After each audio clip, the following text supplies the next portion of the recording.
রাজনগর গ্রামে বাস করত তিন ভাই, লালু, ভোলু আর কালু।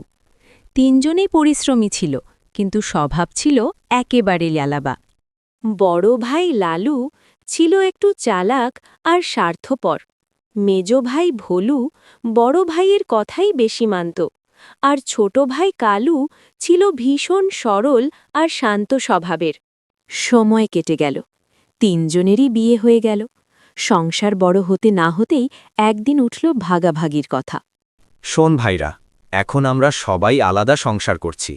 এভাবে একসাথে থাকলে ঝামেলা হবে। চলো, জমি জায়গা সব ভাগ করে নি। হ্যাঁ বড় ভাই, তুমি যা বলবে তাই হবে। তুমি তো আমাদের সবার বড়। আমি তো সবার ছোট, তোমরা যা ঠিক করবে আমি তাতেই রাজি। লালু মনে মনে হাসল, সে আগে থেকেই সব হিসেব করে রেখেছিল। এই যে বড় জমিটা আছে, এটা আমি আর ভোলু নেব। আর কালু, তোর জন্য ওই পেছনের ছোট জমিটা। ঠিক আছে ভাই, আমার কোনো আপত্তি নেই। এই আমগাছটার দুটো বড় ডাল আমার আর ভোলুর, আর শেকড়টা থাকবে কালুর। ঠিক আছে ভাই, শেকড়টাই আমার থাক। এই বাড়িতে 4টে ঘর আছে, দুটো আমার, দুটো ভোলুর, আর কালুর ওই কোণে গোয়াল ঘরটা। কালুর চোখে জল এলো, কিন্তু সে কিছু বলল না। সব ভাগ শেষ।